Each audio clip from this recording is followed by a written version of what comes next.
Era una época en que era impensable imaginar que la tierra no era el centro del universo. Sí, era impensable tal cosa. Imaginar que la tierra no era el centro del universo. Un hombre llamado Nicolás Copérnico, gracias a sus investigaciones, afirmó que la tierra no era más que otro de los planetas que giran alrededor del Sol. Pero eso no se sabía allá en la Edad Media. Asimismo, en esta época, mis hermanos, es común escuchar que la salvación gira en torno a la persona del ser humano. Es decir, el ser humano por sus buenas obras, con sus buenas actitudes, buenos comportamientos, alcanza la salvación.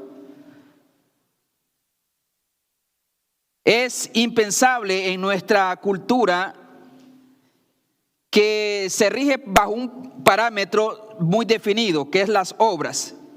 Pensar que el nuevo nacimiento es obra del Espíritu Santo solamente en base a la obra del sufrimiento, el sacrificio de nuestro Señor Jesucristo.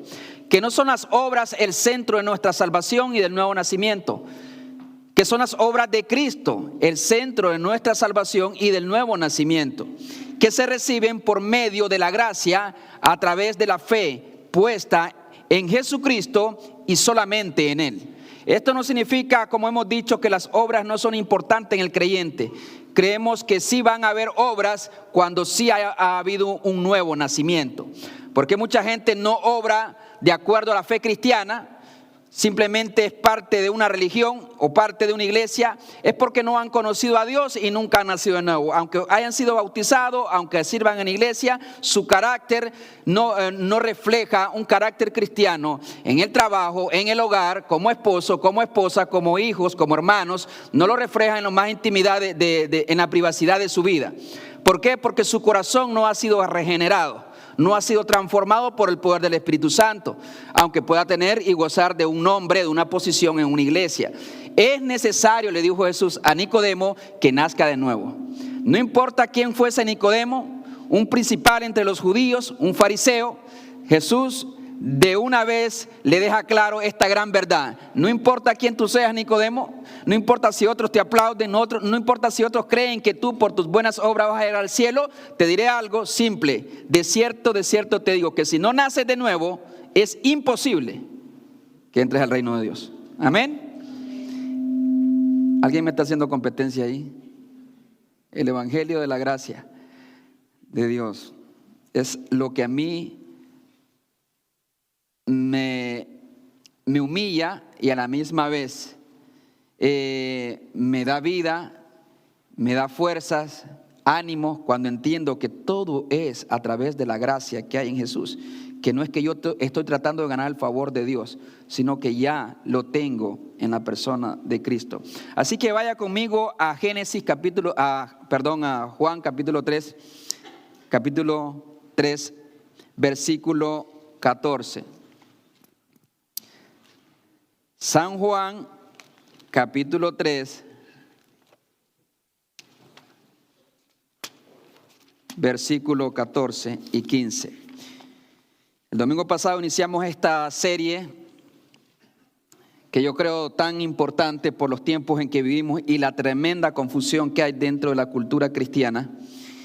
Y el fin de esta serie es hacernos valorar y vivir de una manera que honre a Dios y hacernos reflexionar si realmente hemos nacido de nuevo o no, y al final también asumir compromisos para crecer espiritualmente si realmente tenemos vida en Él. San Juan capítulo 3, versículos 14 y 15. ¿Lo tenemos, hermanos? Gloria sea al Señor. Vamos a poner sobre nuestros pies, daremos lectura a las Escrituras en San Juan capítulo 3, versículos 14 y 15. Dice la palabra del Señor en el versículo 14 del capítulo 3, según San Juan. Y como Moisés levantó la serpiente en el desierto, así es necesario que el Hijo del Hombre sea levantado, para que todo aquel que en él cree no se pierda, mas tenga vida eterna. Oremos al Señor. Misericordioso Dios y Padre que estás en los cielos, tú que en tu misericordia vistes a la humanidad totalmente sin esperanza y sin Dios en este mundo, enviaste a tu Hijo, nacido de mujer, bajo la ley, para que redimiese a toda la humanidad, a todo aquel que cree en tu Hijo. Ahora, oh Dios, recordamos, conmemoramos, celebramos el sacrificio de nuestro Señor Jesucristo. Y queremos, oh Dios, darte la honra y la gloria a la medida, oh Dios, que meditamos en este evento que trajo esperanza de redención para la humanidad. Abre nuestros corazones. Queremos escuchar tu palabra en Cristo Jesús. Amén y amén. ¿Pueden sentarse, mis hermanos? Como he dicho, esta es parte de una serie que yo he titulado tomando la palabra básicamente del griego anothen. Anothen es de lo alto u otra vez. Cuando Jesús le dice a Nicodemo, tú necesitas nacer anothen, de lo alto. Tú necesitas nacer de nuevo. Y meditaremos ahora sobre este versículo, los versículos que hemos leído, que considero de gran importancia, especialmente al ubicarlo en el contexto en el que Jesús viene hablando con Nicodemo, como parte de la respuesta a la pregunta clave de Nicodemo: ¿cómo ocurre esto? Es decir, ¿cómo se da el nuevo nacimiento? Ahora entiendo de que no es nada más a través de las obras, sino que tengo que nacer de lo alto, anoten. Pero ¿cómo se da este nacimiento? Y Jesús nos le saca una lista de requisitos que él debe de cumplir para nacer de nuevo. En primer lugar, Jesús se enfoca a sí mismo. Después de hablar de que el nuevo nacimiento es obra del Espíritu Santo, ¿cómo ocurre esto? Quiero experimentar el nuevo nacimiento. Yo no sé si usted tiene ese deseo de nacer de nuevo. No solamente ser parte de una religión, cualquiera es parte de una religión.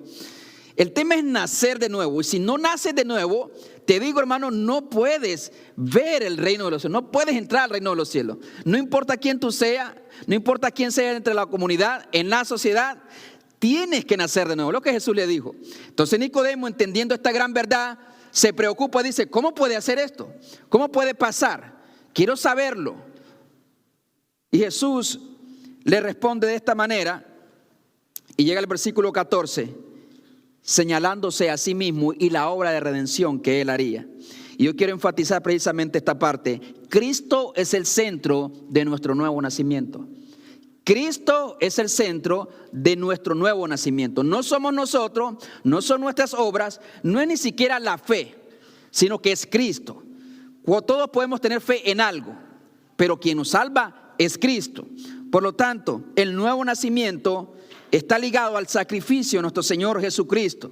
Jesús entró al mundo para hacer posible un nuevo nacimiento en nosotros. ¿Qué es el nuevo nacimiento? Que el Espíritu Santo llegue a nuestras vidas y nos imparta, nos comunique internamente la naturaleza de Dios. La naturaleza de Dios, la naturaleza divina, está depositada en estos cuerpos, como dice Pablo, de barro. Y esa naturaleza nos comunica la paz, el consuelo, la fuerza, el hambre por la palabra de Dios, el hambre por servir a Dios, el deseo de vivir en santidad, cuando nace de acá adentro, cuando el Espíritu Santo está acá adentro. Muchas veces en las consejerías lo que yo ataco primeramente, hermano, honestamente, es tratar de que las personas entiendan el evangelio. Porque yo me he dado cuenta de que una persona no necesita tanta consejería cuando ha nacido de nuevo y quiere vivir en santidad de acuerdo a los valores, a los principios y a las verdades de Dios. No necesita tanta consejería como se piensa. El problema es que a veces estamos tratando de que alguien que no es creyente tenga comportamientos como de creyente. O en otras palabras, que aquel que es un cabrito que se comporte como una oveja. Y ese es un cambio externo. Pero su naturaleza es un cabrito. Por lo tanto, a largo plazo esa persona va a volver a la vida que tenía. Si es un marranito, va a volver al lodo, a donde pertenece. Porque a ese es su hábitat. Eso es lo que, ahí se siente contento. Eso le da placer. No así aquella persona que ha nacido de nuevo. Y esa parte la voy a extender cuando hablemos de las evidencias de un nuevo nacimiento. Hoy quiero enfatizar tres cosas acerca de Jesús. Y voy a hacerlo un poquito breve porque tenemos Santa Cena también. Uno, partiendo de estos versículos, Cristo anticipado Cristo revelado y el Cristo recibido. Es fácil de recordar este sermón. Nicodemo, nacer de nuevo no es posible por los medios humanos, sino por los medios que Dios ha dispuesto para cumplir sus propósitos y para salvar a su pueblo, a aquellos que Él ha elegido. Y en esta parte del diálogo con Nicodemo, Jesús hace referencia a sí mismo y habla de tres cosas. Cristo fue anunciado, Cristo está siendo revelado y Cristo debe de ser recibido para experimentar el nuevo nacimiento.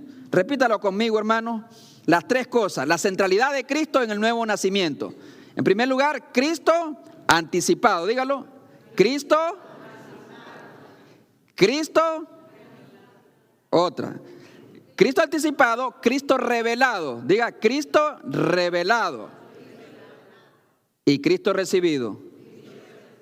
Estas tres cosas son importantes y son las que enfatiza Jesús en estos dos versículos. Y yo quiero que meditemos en ello. En primer lugar, las Escrituras hablan de Cristo, apuntan a Cristo. Una de las llegadas más esperadas es la llegada de un bebé, por ejemplo. La cuna, el cuarto, la ropa. Estamos locos porque va a llegar un nuevo miembro para la familia. Todas las cosas que hacemos apuntan al bebé. Una cuna por sí solo no tiene mucho significado para nosotros. Pero si hay un bebé de por medio, que estamos esperando un bebé, tiene un gran significado. Un cuarto decorado con colores de niño, dibujos de niño y todo lo demás, no tiene mucho significado si no esperamos un bebé que llegue a ocupar ese lugar. Las cosas del Antiguo Testamento, por eso a veces no tienen mucho significado para muchas personas, porque no lo ponen en el contexto. Todo apunta a Cristo, en realidad. Es una preparación para la llegada del Mesías. Es una revelación que Dios viene haciendo progresivamente, apuntando a una persona que es Jesús. Y eso es lo que Jesús quiere aclararle a Nicodemo. Las Escrituras hablan de Jesús y por eso recurre a este pasaje bíblico que se encuentra en Números capítulo 21 del 4 al 9. Cuando Jesús dice en el versículo 14 de San Juan 3, y como Moisés levantó la serpiente en el desierto. Y esa primera parte es precisamente una anunciación de Cristo en el Antiguo Testamento.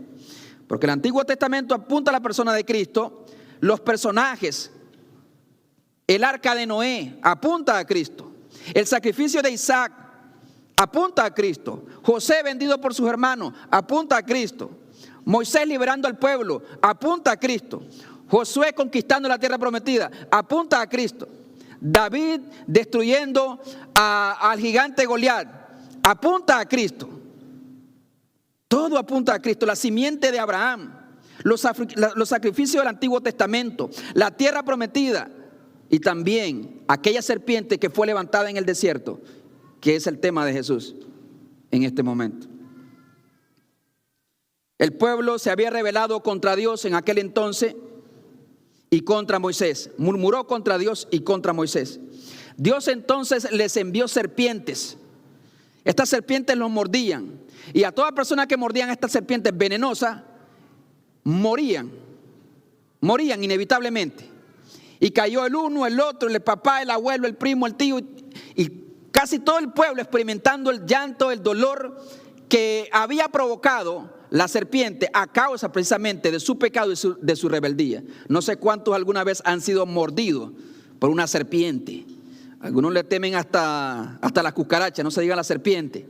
En mi casa cuando llegué, dicho sea de paso, nos encontramos una de este tamaño. No estoy exagerando, como de ese tamaño. Era el regalo que me habían dejado. Imagínese usted. Enrollada ahí entre la manguera. Mi esposa, como tiene un ojo así, de águila, me dice, ahí una serpiente. ¿A dónde? Y él estaba, yo era el único que estaba ahí. No, ahí debajo. Y sí estaba una serpiente, hermano. Grande. Y todos, ¿qué hacemos? ¿Qué hacemos? No, pues llama ahí al control de animales. No tengo el número, ve con el vecino, le dije a mi esposa. Tú hablas inglés, yo no. Y se fue con el vecino. Y viene un chavo ahí que trabaja en los rigs, en el petróleo. ¿Dónde está la serpiente? ¿Y qué trae? No, pues traía un palo de esto de golf. Y cuando la ve dice, oh, no me meto con esa serpiente, estaba grande. Luego llegó una señora, delgadita, no decía mucho. Y fue a agarrar una bolsa y unas tenazas así para asar carne. Y la mete en la bolsa y se la llevó. Se llevó la serpiente y me quedé, wow. Pero hermano, después dijeron que era una serpiente ratonera. Estas serpientes eran serpientes venenosas. A cada israelita que mordían, su veneno empezaba a recorrer sobre sus venas hasta llevarlos a la muerte. Entonces el pueblo clamó y regresó con Moisés y le dijo, nos hemos equivocado, perdónanos. Ruega delante de Dios para que nos perdones. Entonces Dios no removió las serpientes. No removió la serpiente, pero le dio una solución. Le dijo a Moisés, ve y construye una serpiente de bronce y ponla sobre un asta que esté en lo alto, levantada, para que todo israelito que es mordido por la serpiente y mire a la serpiente de bronce, viva y no muera. Y esa es la palabra que dice, vivirá y no morirá. Vivirá todo aquel que mire a la serpiente, vivirá y no morirá, aunque quizás el veneno esté dentro de él. Y esa es una analogía que apunta específicamente a la persona de Jesús, obviamente. Dicho sea de paso, es la única vez que Jesús es de alguna manera representado por una serpiente en el Antiguo Testamento. Pero solamente quería Jesús tomar esa imagen, o Dios había permitido esa experiencia, ese evento histórico, porque estaba apuntando a la persona de Cristo. El veneno del pecado puede estar dentro de nosotros, pero no nos matará por la eternidad. Viviremos porque Cristo nos da vida eterna. Amén. No quitó a la serpiente, pero sí les dio una solución, la solución de Dios. Dios indicó a Moisés que hiciera todas estas cosas. La serpiente de bronce solo era un pedazo de bronce. Y como es natural de los seres humanos, inmediatamente los israelitas hicieron de la serpiente de bronce el objeto de su salvación, de su sanidad. Y entonces fueron y le rindieron culto y básicamente le hicieron un dios a la serpiente. Después Dios mandó a Ezequías que la destruyera. Jesús, sin embargo, tiene el poder para salvar nuestras almas por la eternidad. Jesús es anticipado entonces en el Antiguo Testamento y específicamente en la serpiente de bronce y en este evento. Como Moisés levantó la serpiente en el desierto, así es necesario que el Hijo del Hombre sea levantado. Y esto me lleva al segundo punto.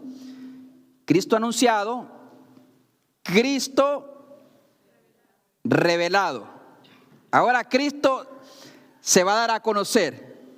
No solamente dice que Moisés levantó la serpiente en el desierto, dice, así como de la misma manera es necesario, no es una opción, hay una gran necesidad, una necesidad urgente en la humanidad. Es necesario que el Hijo del Hombre, o sea, Él, Jesús, sea levantado. Sea levantado. Porque la humanidad, aunque no ha sido mordida por una serpiente física, pero sí somos portadores del veneno más letal en toda la historia de la humanidad. No es el COVID, no es la malaria. El veneno más letal que puede portar el ser humano. Este veneno se llama el pecado del ser humano. Somos portadores del pecado en nuestras almas. Un veneno letal que mata la conciencia de muchas personas, que mata su autoestima, que mata el amor del hombre, de los padres por los hijos o de los hijos por los padres. Es el amor que mata todo rasgo de la humanidad y de la imagen de Dios en nuestras vidas. Es un veneno que mata todo sentido de Dios, de lealtad y obediencia a Dios. Los mata. Es un veneno, este veneno es el origen de muchas guerras entre las naciones, infidelidades en los matrimonios. Es el pecado que mora en el ser humano, es la maldad que mora dentro de nosotros. Es la destrucción de muchas familias y de la sociedad. Es lo que tiene hundido a muchos jóvenes, cientos de miles, de millones de jóvenes en las drogas, en el alcohol. Es lo que engaña incluso a los más grandes académicos, que ya no alcanzan a diferenciar qué es un hombre y qué es una mujer, y qué es una vida y qué no es una vida. Porque nos hemos distanciado cada vez más, y este veneno va tomando cada vez más control de la humanidad, de nuestras vidas incluso. Y el pago del pecado, dice la Biblia, que es la muerte.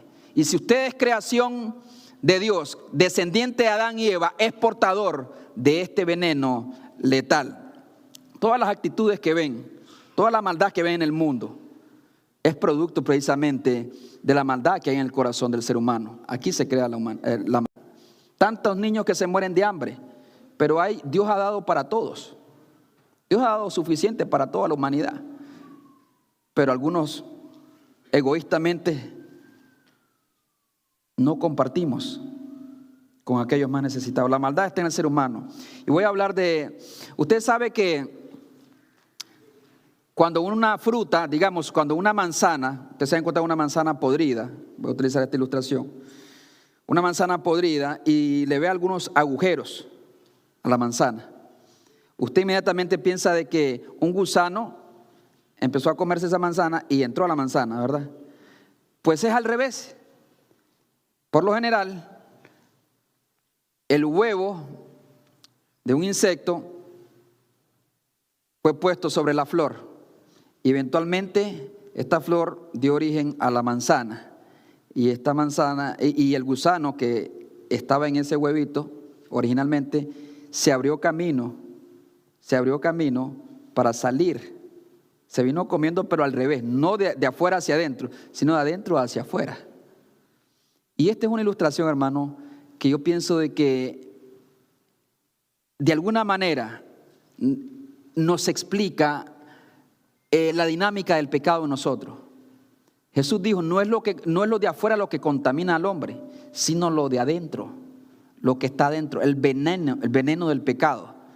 Porque de ahí salen sus malos pensamientos, sus malos deseos, la corrupción, la mentira y todo engaño sale de adentro. Es ese gusano que solamente se abre camino y se manifiesta. Por eso, siempre que usted quiera tratar con una conducta pecaminosa en su vida, tiene que necesariamente que tratar con su pecado, con su corazón, ir directo a la raíz. Porque si no, van a haber cambios temporales, circunstanciales, pero no va a haber un cambio en lo más profundo del corazón del hombre. Por lo tanto, hay una necesidad. Puede que el mundo quiera mirar de lejos a Jesús y buscar sus propios medios para sanar el veneno que hay en el corazón del hombre, el veneno del pecado. Puede que busque ciertos antídotos para calmar el dolor en un matrimonio que ha sufrido cierta infidelidad, cierto engaño. Puede crear cambios temporales en el hombre. Pero ¿será que el mundo pueda sanar al ser humano de la muerte eterna? Dice el versículo 14, así es necesario que el Hijo del Hombre sea levantado. Necesario. Hay cosas opcionales y hay cosas que son necesarias. Por ejemplo, respirar es una necesidad. Usted necesita respirar porque si no muere.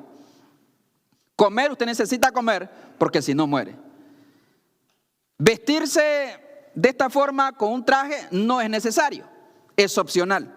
Hay cosas opcionales y cosas necesarias. Cuando Jesús dice que es una necesidad que el Hijo del Hombre sea levantado, no dice que es una necesidad a causa de que Dios necesite hacer algo para Él mismo.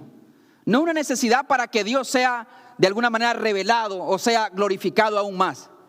Dios no necesita nada de nosotros. La necesidad está en el ser humano. Así como los israelitas tenían la necesidad de ser sanados, así también nosotros tenemos la necesidad de que Dios nos sane, de que Dios repare los daños que ha causado el problema del pecado en lo más interno de nuestras almas, de nuestras vidas. Hay una necesidad, pero no de Dios. Hay una necesidad, todo lo contrario, de la humanidad.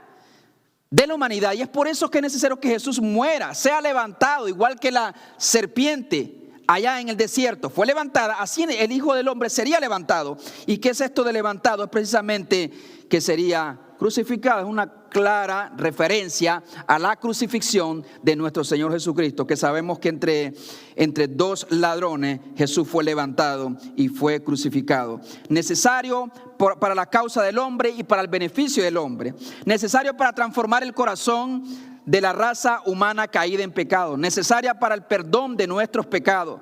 Necesario, hermanos, porque sin derramamiento de sangre no hay perdón, y si no hay perdón no hay nuevo nacimiento. No puede morar el Espíritu de Dios en nuestras vidas. El Antiguo Testamento habla de Cristo. Cristo es el centro de las Escrituras en realidad. Escudriñad las Escrituras porque a vosotros parece que en ellas tenéis vida eterna. Dijo Jesús en San Juan 5:39. Y ellas dan testimonio de mí. Ellos hablan de mí, las Escrituras, los profetas, la ley de Moisés, los salmos hablan de Cristo. Por lo tanto, el sacrificio de Jesús no fue un plan B de nuestro Dios, sabemos eso, sino que fue entregado por el Padre desde antes de la creación del mundo. Fue levantado por manos de pecadores a peticiones del propio pueblo de Israel. Levantado en vergüenza y dolor físico. Fue levantado en dolor espiritual y clamó desde la cruz: Dios mío, ¿por qué me has desamparado? Porque literalmente el Padre desamparó al Hijo por una sola razón, porque la humanidad merecía ser desamparada por nuestros pecados. Y Él cargó nuestros pecados y Él tomó nuestro lugar. Cuando yo entendí esa verdad, Jesús tomó mi lugar en la cruz. Por eso el Padre, no fueron ni los romanos, no fueron los judíos, no fueron los sacerdotes, los fariseos. El Padre entregó al Hijo y el Padre mismo sacrificó a su propio Hijo. Castigó a su propio Hijo porque tenía que cumplirse la justicia de Dios. La paga del pecado es la muerte. Alguien tenía que pagar mi deuda delante de Dios. Sufrir lo que yo merecía sufrir, lo que la humanidad merecía sufrir. Y es solamente a través de Cristo entonces que encontramos salvación. Por eso es que el nuevo nacimiento no es a través de nuestras obras, sino a través de la obra de Jesús en la cruz del Calvario. Este sacrificio hace posible el perdón y también la morada del Espíritu Santo en nuestras vidas. Como un vaso sucio que necesita ser primeramente limpiado para usarse, para depositar agua limpia. Así también nosotros, para que el Espíritu Santo pueda morar en nuestras vidas, pueda cambiarnos, pueda regenerarnos o darnos un nuevo nacimiento, primero tenemos que encontrar el perdón de nuestros pecados. Que todo ocurre en un instante, claro que sí. Pero es necesario recibir el perdón. Y el Espíritu Santo no perdonará a nadie que rechace al Hijo de Dios, que rechace a Cristo. Dios no perdonará a nadie que rechace a Cristo en realidad. Porque Jesús es el único que hace posible el perdón de nuestros pecados. Pero hay algo que tenemos que hacer nosotros. Y Jesús lo explica acá. Dice el versículo 15, lea conmigo. Juan capítulo 3. Para que todo aquel que en Él cree no se pierda, mas tenga vida eterna. No, Dios no quiere que nadie se pierda, sino que todos procedan al arrepentimiento. ¿Por qué el ser humano entonces coge el infierno? Más abajo lo dice Jesús, porque el versículo 19 creo, porque los hombres amaron más las tinieblas que la luz, porque sus obras eran malas. Por eso no quieren venir a la luz, porque quieren vivir en su propio pecado, en su propia maldad. No quieren ser iluminados por la luz. Dios ya proveyó un medio para ser salvo. Dice Jesús, para que todo aquel que en Él cree no se pierda, mas tenga vida eterna. El joven rico se acercó a Jesús en una ocasión y le preguntó: ¿qué haré para heredar el reino de los cielos? Este joven tenía una gran pregunta. Y Jesús le dice, ¿los mandamientos los sabes? Sí, todos los sé, desde mi juventud los he guardado. Una cosa te falta. Es decir, este joven se creía bueno. Todos los mandamientos, no soy tan malo como otros. Ok, los he guardado todos los mandamientos. Una cosa te falta, dice, vende lo que tienes y dalo a los pobres y ven, sígueme. Y tendrás tesoros en el cielo. ¿Sabe qué? Jesús puso el dedo en la llaga. Jesús le hizo saber de que él tenía un ídolo, que era el materialismo. No era pecado tener dinero. El problema es que el dinero nos tiene a nosotros muchas veces. No es tener cosas, sino que las cosas nos tengan a nosotros. Y ya no hay tiempo para Dios. El tema es que Jesús le hace ver que tiene una necesidad. Y siempre que alguien viene a Cristo y necesita salvación y es salvado y es regenerado, Dios lo primero que va a hacer es confrontar tu pecado. Confrontar tu pecado. Es incómodo, es difícil, es doloroso, pero a la misma vez te llena de gran paz cuando recibes el perdón de Dios y la gracia de Dios en Cristo Jesús. Pero lo primero que va a hacer Dios es mostrarte que eres un pecador, que soy un pecador y que necesito de la gracia de Dios. Buscar el perdón de Dios, buscar a Cristo, la cruz de Cristo. Por fe es que puedo ser salvo. Habacuc ya lo dijo en el Antiguo Testamento, para que todo aquel que en él cree no se pierda, mas el justo por la fe vivirá. Lo único que yo hago es creer completamente en Jesús, mirar a Cristo. Los israelitas en el Éxodo miraron la serpiente de bronce. Nosotros, Dios nos ha llamado a mirar a una persona, a mirar a través de los ojos de la fe, a mirar a Cristo. Poner nuestra mirada solamente en Él, hoy, mañana, en la salud, cuando todo va bien, pero también cuando las cosas van mal, mirar a Cristo. Un hombre llamado Martín Lutero lo dijo bien en una ocasión. Me miré a mí mismo y vi imposible salvarme. Todo aquel que tiene cierto rayo de entendimiento se va a dar cuenta que es imposible salvarse a sí mismo. Me miré a mí mismo y vi imposible salvarme. Miré a Cristo y vi imposible perderme. No hay manera en que yo pueda perderme, porque la salvación es de Él, porque Él hizo las obras que yo no podía hacer. Él compró mi redención, su justicia es mi justicia, porque mi pecado fue su pecado y fue tratado como pecador. Él me dio su justicia, Él me dio su pureza y su santidad. Y soy redimido y soy salvo por la eternidad, por los siglos de los siglos, sin haber hecho una sola obra para ganar la salvación. Eso es la gracia de Dios. Salvos por fe. Para que todo aquel que en Él cree. Nicodemo, sé que eres un hombre muy ilustre, sé que tienes muchos conocimientos, pero tienes que creer en el Hijo del Hombre, tienes que creer en Jesús. Eso es lo que garantizará un nuevo nacimiento en tu vida. Necesitas nacer de nuevo para que todo aquel que en Él cree no se pierda. Cada vez que te mire a ti mismo vas a encontrar muchas veces frustración, tristeza, impotencia y dolor. Hablaba con un joven y me decía, sí, yo quiero salir de esta situación que estoy viviendo. Alcohol, mujeres y todo lo demás. Siento que me he alejado de mi familia, he abandonado a mis hijos, sufren mis hijos. Tiene un hijo como de 8 años y otros como de unos cuantos meses. Pero es que no puedo. Yo quiero hacer las cosas bien. No, es que tú te estás viendo a ti mismo. Eso es lo que pasa. Te estás viendo una y otra vez a ti mismo. La religión de las obras. ¿Qué yo puedo hacer? Jesús nos pregunta ¿qué tú puedes hacer? Sino más bien, ¿qué puede hacer Cristo en tu vida? ¿Y qué puede hacer Cristo a través de tu vida? Pero tienes que venir a Cristo. Ese es el primer paso. Es una vida de fe. Se entra al cristianismo por fe y se vive por fe. Como está escrito, mas el justo por la fe vivirá. Es por la fe. Esa fe es una fe que transforma. Es una fe que persevera. Es una fe que es constante. Es una fe que aunque haya adversidad y pueda haber cierto desvío, regresas otra vez a lo básico de la vida cristiana. ¿Por qué? Porque has creído y has nacido de nuevo. Los que no son hijos de Dios no vuelven al camino de Dios. Pero todo hijo pródigo, volverá a los brazos del Padre. Porque sabe que allá donde está, en el mundo, y en las situaciones que está, en realidad no tiene contentamiento ni gozo. Y reflexione una y otra vez como el hijo pródigo: cuántos jornaleros hay en la casa de mi padre, y yo aquí perezco de hambre. Por lo tanto, doy gloria a Dios porque la salvación y el nuevo nacimiento es una obra del Espíritu Santo a través del sacrificio de nuestro Señor Jesucristo. Y hoy en esta hora podemos reconocer una y otra vez que el que tiene fe en el Hijo de Dios tiene la vida, y que el justo vive por la fe en Él. Ahora, esa fe te va a cambiar. Pero esas son las evidencias de una fe salvadora, una fe viva y una fe muerta.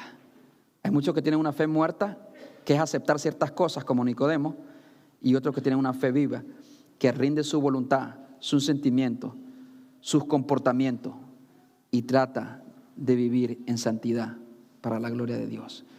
Pero el nuevo nacimiento es una obra total y absoluta del Espíritu Santo por medio del sacrificio de Cristo, cuando ponemos nuestra fe en Él. Y yo te aseguro, hermano, no importa si has sido mordido por alguna serpiente, hay un veneno en tu vida, ya sea de adicción, ya sea de odio, rencor. Cuando tú miras a Cristo y lo que Él sufrió por ti, Cristo te va a sanar y te va a hacer libre. Pero sobre todo, Jesús te va a dar la vida eterna por la fe, para que todo aquel que en Él cree no se pierda, mas tenga vida eterna. Y no es vida eterna en cantidad. Usted sabía que todos vamos a vivir por siempre. El problema es que hay vida eterna y hay muerte eterna.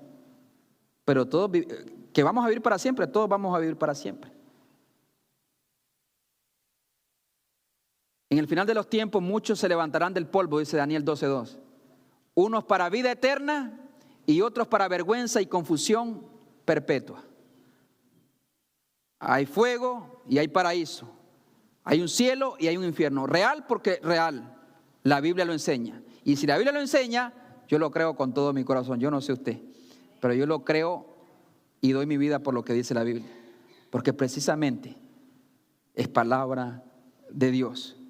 Por lo tanto, la vida eterna que habla Jesús es una vida de gozo, es una vida de paz, es una vida de propósito. Yo cuando me encontré mi identidad en Cristo, se me acabaron los problemas de autoestima, ansiedad y tantas cosas. Le voy a decir por qué. Hace poco miré un video y yo decía, este muchacho lo dijo lo que yo siento, pero no lo había dicho así. Estar delante de Jesús, mirar a Cristo, como dice el pasaje, por la fe, mirar a Cristo, poner tu mirada fija en Él y saber lo que Dios hizo. La ira del Padre cayó sobre su propio Hijo para poder bendecirme a mí y darme salvación. A mí, que soy un vil pecador. Entonces, a la medida que yo me relaciono con Jesús y me envuelve su gloria, su majestad, su amor y su gracia, me envuelven todas estas cosas, mi vida deja de tener valor. Y ya no me miro a mí mismo. Ya no importa quién soy o cómo me ven los demás. O sea, me pierdo. Me perdí. O sea, como que se desvanece como una gelatina delante del calor del fuego. Se desvanece. Y entonces ya no pienso yo en lo que valgo yo, sino en lo que vale Él, en lo que Él es para mí. Es difícil padecer de baja autoestima cuando no te enfocas en ti mismo. La baja autoestima es porque estás enfocado mucho en ti mismo, muchas veces.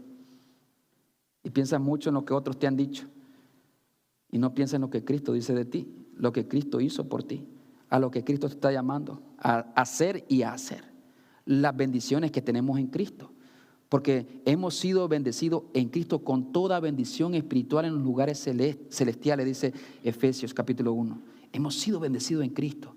Y por la eternidad, ni la muerte, ni tribulación, ni hambre, ni angustia, ni espada, nada nos podrá separar del amor de Dios en Cristo. Amén. Es lo único que necesito para tener paz, contentamiento y obviamente una buena autoestima delante de Dios. No necesito nada más. No necesitamos aprobación del mundo. No necesitamos aprobación a veces ni de mi pareja. Sí me afecta lo que ella me dice, me pongo a llorar cuando me dice cosas. Pero no me pongo a llorar en realidad. Pero sí te puede afectar, pero no es para que te hunda en una depresión Es porque tu identidad está basada en las otras cosas, pero no en Cristo. Para mí el vivir es Cristo, dijo Pablo. El morir es ganancia. Nadie me puede robar mi identidad, ni mi valor, ni mi tranquilidad, porque se desprenden de una sola persona, que es eterna, inmutable, no cambia, fiel, y su nombre es Jesús. Y dijo Martín Lutero, donde Él está, un día yo estaré. Denle fuerte aplauso a Cristo.